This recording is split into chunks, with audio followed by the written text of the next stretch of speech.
কদিন থেকেই ছড়িয়ে পড়ছিল খবর অত্যন্ত সংকটজনক ওস্তাদ রশিদ খানের শারীরিক অবস্থা, কিন্তু শেষ রক্ষা হলো না। বাইপাসের ধারে একটি বেসরকারি হাসপাতালে চিকিৎসাধীন ছিলেন তিনি। অবস্থার অবনতি ঘটায় তাকে শিফট করা হয়েছিল ভেন্টিলেশনে। মুখ্যমন্ত্রী মমতা বন্দ্যোপাধ্যায় থেকে মেয়র ফিরহাদ হাকিম সকলে এদিন উপস্থিত হয়েছিলেন হাসপাতালে।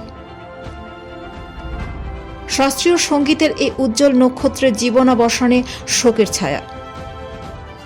সংকটজনক অবস্থায় তাকে ভর্তি করে ভেন্টিলেশন সাপোর্টে রাখা হয়েছিল সকাল থেকে। অবস্থা ক্রমেই আশঙ্কাজনক হয়ে ওঠে। শিল্পীকে দেখতে এদিন হাসপাতালে পৌঁছেছিলেন মুখ্যমন্ত্রী মমতা বন্দ্যোপাধ্যায়। জয়নগরের সভা থেকে সোজা হাসপাতালে পৌঁছেছিলেন মুখ্যমন্ত্রী, সঙ্গে ছিলেন মেয়র ফিরহাদ হাকিম।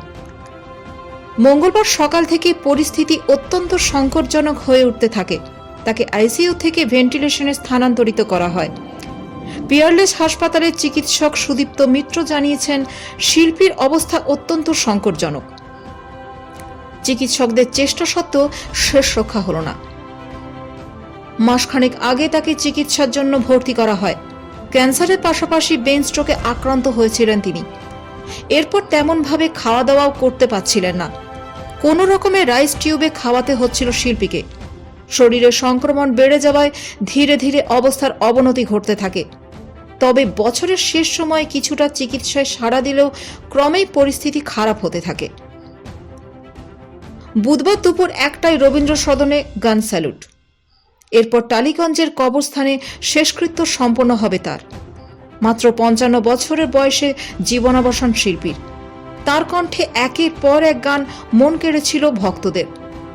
হিন্দি বাংলার সমস্ত ভাষায় তার কণ্ঠে মন মেতেছে বাঙালির। সেতারের সুরে সে কণ্ঠ থেমে গেল চিরদিনের মতো।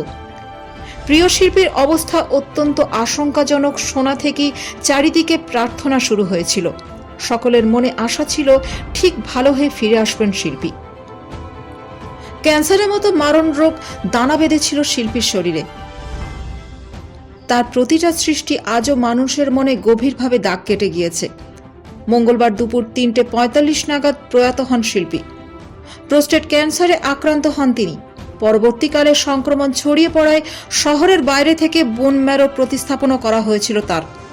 এরপর শুরু হয় একাধিক সমস্যা। মাঝে মধ্যে প্লেটলেট নেমে যেতে থাকে। তারপরেই ভর্তি হতে হতো হাসপাতালে। 21শে নভেম্বর স্ট্রোক হয়। তখন থেকেই আইসিইউতে ভর্তি ছিলেন শিল্পী। মঙ্গলবার ভোরে অবস্থা এতটাই অবনতি ঘটে যে তাকে ভেন্টিলেশনে দেওয়া হয়। বিভিন্ন রকম সমস্যাও দেখা দিচ্ছিল ধীরে ধীরে।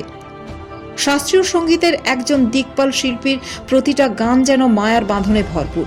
তার মৃত্যুতে শোকের ছায়া সাংস্কৃতিক জগতে। উত্তরপ্রদেশের বদায়ুতে জন্মগ্রহণ করেছিলেন ওস্তাদ রশিদ খান। ইনায়েত হোসেন খাঁর তৈরি ঘরানায় তিনি বাঁধতেন গান।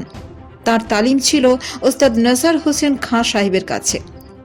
রশিদ খানের সৃষ্টি করা বেশ কিছু গান বলিউড টলিউডের সিনেমার আজও অন্যতম সম্পদ ভক্তদের হৃদয়ে।